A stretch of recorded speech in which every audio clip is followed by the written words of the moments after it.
Good morning, student. Welcome back. We continued our discussion on land revenue settlement under the East India Company. In previous video, we already discussed Zamindari system, Rayatbari system, and their impact. Today we discuss Mahalwari settlement. Mahalwari settlement was introduced by British officer Holt Mackenzie in 1822, note 1892। 1892 नहीं होगा, यहाँ पे 1822 होगा, ये mistake है। 1822 in Punjab, North West Provinces and Awadh.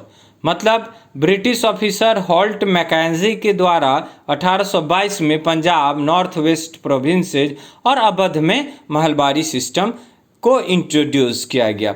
महलबारी system क्या होता है, ये इसकी बात अगर करें तो महल जो हुआ, महल उसके बारे में बोलते हैं in record a group of villages collectively called महल।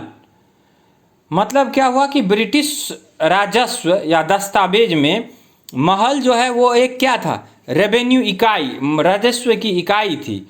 वह एक गांव था या गांवों का एक समूह आप उसको कह सकते हैं, महल। The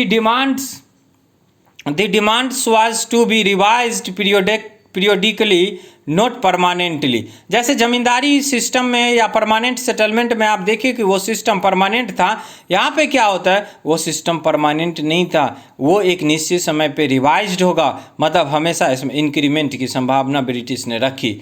the charge of collecting the revenue and paying it to the company was given to the village headman rather than the जमींदार। ये कलेक्शन का काम जमींदार को न दे करके गांव के ही हेडमैन, गांव के ही मुखिया मतलब महल को दिया गया, इसीलिए इसका नाम भी महलवारी सिस्टम था। Through this system the British tried to preserve the village as an important social institution in North India. North India में गांव जो थे वो क्या था, एक महत्वपूर्ण सामाजिक संस्था, और उसको बचाए रखना चाहिए, ये मैकेंजी का मानना था। उसके आदेश पे उन्होंने उस तरह से काम भी दिए। कलेक्टरों को गांव गांव का दौरा कराया, जमीन की जांच कराई, खेती को मापा गया और रीति रिवाज दर्ज किया गया, और तब जाकर के महल का निर्माण हुआ। और सभी इकाइयों से राजस्व की वसूली के लिए जो गांव के हेडमैन थे उसमें उसको बनाया गया। और सबसे बड़ा फिर आया कि जमींदार को न दे करके गांव के मुखिया को सौंपा गया। इस व्यवस्था को कौन सा नाम दिया गया, महलबारी सिस्टम। अब देखिए इम्पैक्ट ऑफ महलबारी सेटलमेंट, क्या इम्पैक्ट पड़ा महलबारी सेटलमेंट का। जैसे कि आप जानते हैं कि in this arrangement also a big powerful जमींदार डोमिनेटेड। चूंकि पैसा लेने का काम किसका था, जमींदार का, तो जमींदार हमेशा डोमिनेंट होंगे पैसा वसूलने में। And exploited the smaller and the poor peasant.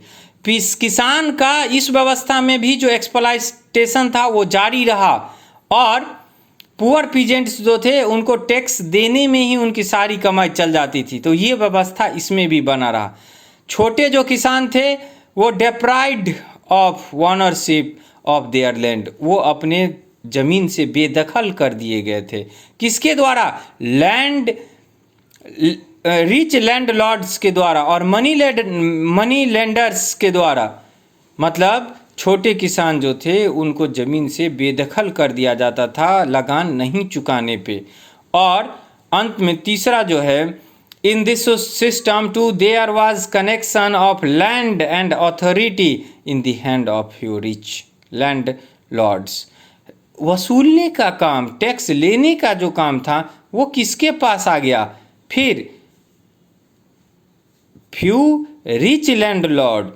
जो क्यों यहाँ पे महल था तो गांव के जो मुखिया होंगे, जो हेडमैन होंगे, वो तो पैसा वसूलने का काम किसके पास आ गया, रिच लैंडलॉर्ड के पास। तो वो क्या करते थे, उनको इस बात से व्यवस्था नहीं, इस बात का वो ध्यान नहीं रखते थे कि खेती बढ़िया से हो, उसके लिए सुविधा मुहैया कराएं, बल्कि ज़्यादा से ज़्यादा रेवेन्यू कैसे आए इसके लिए तो किसानों का एक्सप्लॉइटेशन होता था। वो बहुत सारे मनी लेंडर, साहूकार इनके चंगुल में आ जाते थे। तो महलबारी सेटलमेंट ये हुआ। इसमें ध्यान रखने वाली बात यही है, ये इम्प्लीमेंट 1892 में न होकर के 1822 में ब्रिटिश ऑफिसर हॉल्ड मैकेंजी के द्वारा हुआ। किस एरिया में? तो Punjab, North waste provinces, Awadh में गांवों के group of village collectively called महल, और यहाँ पे जमींदार को न रख करके गांव के मुखिया को रेवेन्यू कलेक्ट करने का अधिकार दिया गया। लेकिन फिर भी आप दूसरे तौर पे देखेंगे कि गांव के जो धनिक लोग होंगे या जो बड़े साहूकार होंगे उनके अंतर्गत ये आ गया। तो किसानों का ज़्यादा से ज़्यादा इसमें भी एक्सप्लॉइटेशन जारी रहा। Okay, thank you. In next video we discuss about implementation in agriculture. Okay, thank you very much.